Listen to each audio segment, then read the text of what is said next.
ഈ existence of God എന്ന കോൺസെപ്റ്റിനെ കുറിച്ചിട്ട് ഒരു റാഷണൽ സയൻറ്റിഫിക് റിഫ്ലക്ഷൻ ജസ്റ്റ് ഞാനൊന്ന് ഷെയർ ചെയ്യാം. എല്ലാം ഒന്ന് കേട്ടിട്ട് നിങ്ങളൊന്ന് ഇരുന്ന് ചിന്തിച്ചു നോക്ക്. സൂറത്തുൽ അംബിയായിൽ വേഴ്സ് നമ്പർ 30, അവലം യറല്ലദീന കഫറു, സത്യനിഷേധികളായിട്ടുള്ള ആളുകൾ കാണുന്നില്ലേ, അന്ന സമാവാതി വൽ അർള കാനത റത്ഖൻ, തീർച്ചയായിട്ടും ആകാശങ്ങളും ഭൂമിയും ഒരൊറ്റ യൂണിറ്റ് ആയിരുന്നു. ബിഗ് ബാങ് തിയറി പ്രകാരം ഈ യൂണിവേഴ്സ് മുഴുവൻ ഒരൊറ്റ പോയിന്റ് ആയിരുന്നു എന്നുള്ളതാണ്. ഫതഖ്നാഹുമ, പിന്നെ നമ്മൾ എന്ത് ചെയ്തു, അതിനെ സ്പ്ലിറ്റ് ചെയ്തു, വേർപ്പെടുത്തി. ഈ ആയത്തിന് ചില സയൻറ്റിസ്റ്റുകളും ചില സ്കോളേഴ്സും ഒക്കെ ബിഗ് ബാങ് തിയറിയുമായിട്ട് ബന്ധപ്പെടുത്തി പറയുന്നതായിട്ട് നമുക്ക് കാണാൻ പറ്റും. പക്ഷെ നമ്മൾ മനസ്സിലാക്കേണ്ടത് ഖുർആൻ ഒരു സയൻസ് ബുക്കല്ല. അതുകൊണ്ട് തന്നെ എക്സ്പീരിമെൻറ്റ്സ് ആൻഡ് ഇക്വേഷൻസ് നമ്മൾ കണ്ടോളണമെന്നില്ല. പക്ഷേ സയൻറ്റിഫിക് ഐഡിയാസിനെ ടച്ച് ചെയ്യുന്ന ട്രൂത്തുകളുണ്ട് അതിൽ, ഹ്യൂമൻ മൈൻഡിനെ ചിന്തിപ്പിക്കുന്ന ആശയങ്ങളുണ്ട് അതിൽ. അതായത് ഖുർആൻ സയൻസ് എക്സ്പ്ലെയിൻ ചെയ്യാനുള്ളതല്ല, മറിച്ച് സയൻസിൻ്റെ പിന്നിലുള്ള അള്ളാഹുവിൻ്റെ വിസ്ഡത്തെ എക്സ്പ്ലെയിൻ ചെയ്യാനുള്ളതാണ്. ഇനി നമ്മൾ ജസ്റ്റ് ഒരു കാര്യം ഇമാജിൻ ചെയ്യാം.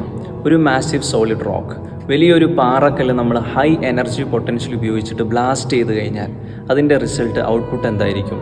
ചിന്നിച്ചെതറിക്കിടക്കുന്ന, കൃത്യമായി സ്ട്രക്ചേർഡ് അല്ലാത്ത, ഷെയ്പ്പില്ലാത്ത, ഭംഗിയില്ലാത്ത, അൺസ്ട്രക്ചേർഡ് ആയിട്ടുള്ള കുറേ പാർട്ടിക്കിൾസ്, കുറേ പാറക്കഷ്ണങ്ങളായിരിക്കും എന്നാണ് ഫിസിക്സ് നമ്മളോട് പറയുന്നത്.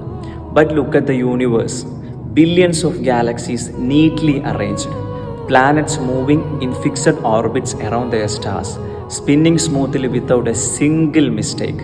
മനുഷ്യൻ്റെ ഭാവനക്കപ്പുറമുള്ള ഭ്രമണകൃത്യത. ഭൂമി, ജൂപ്പിറ്റർ, യുറാനസ്, നെപ്റ്റ്യൂൺ, ഈ പറഞ്ഞ ഗ്രഹങ്ങളൊക്കെ അപ്രോക്സിമേറ്റ്ലി റൗണ്ട് ഷേപ്പിലാണ്. കാരണം അതിൻ്റെ ഗ്രാവിറ്റേഷണൽ സ്റ്റെബിലിറ്റി. റൗണ്ട് ഷേപ്പിലല്ലാത്ത ഒരു സാധനത്തിന് കൃത്യമായിട്ട് റൊട്ടേഷൻ ചെയ്യാൻ കഴിയില്ല, സ്മൂത്തായിട്ട് റൊട്ടേഷൻ ചെയ്യാൻ കഴിയില്ല. ഈ ലോജിക്കൊക്കെ എത്ര കൃത്യമായിട്ടാണ് ഇംപ്ലിമെൻ്റ് ചെയ്തിരിക്കുന്നത്. ലോ ഓഫ് ഫിസിക്സിനെ പെർഫെക്റ്റ്ലി ഫോളോ ചെയ്യുന്നു. ആരാണ് ഈ ലോ നിശ്ചയിച്ചിട്ടുണ്ടാവുക? ഒരു ലോ ഉണ്ട് എന്നുണ്ടെങ്കിൽ ഡെഫിനറ്റ്ലി അവിടെ ഒരു ലോ ഗിവർ ഉണ്ടായിരിക്കണം. അതാണ് റൂൾ. ഇതൊക്കെ പ്യുവർലി കോയിൻസിഡൻസ് ആണോ? ഒരു കോസ്മിക് പൊട്ടിത്തെറിയിൽ നിന്നും ഇത്രയും ഓർഗനൈസ്ഡ് ആയിട്ടുള്ള, മാത്തമാറ്റിക്കലി ട്യൂൺഡ് ആയിട്ടുള്ള ഒരു സ്ട്രക്ചർ റേസ് ചെയ്യാൻ പറ്റുമോ? അതുകൊണ്ടാണ് ഞാൻ പറയുന്നത് ബിഗ് ബാങ് തിയറി എന്നുള്ള പ്രോസസ്സ് ഉണ്ടായിരിക്കാം, പക്ഷെ അതിൻ്റെ പിന്നിൽ ഡെഫിനറ്റ് ആയിട്ടും ഒരു കോസ്മിക് ഇൻ്റലിജൻസ് ഉണ്ട്.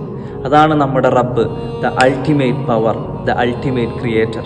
അല്ലാഹു അക്ബർ.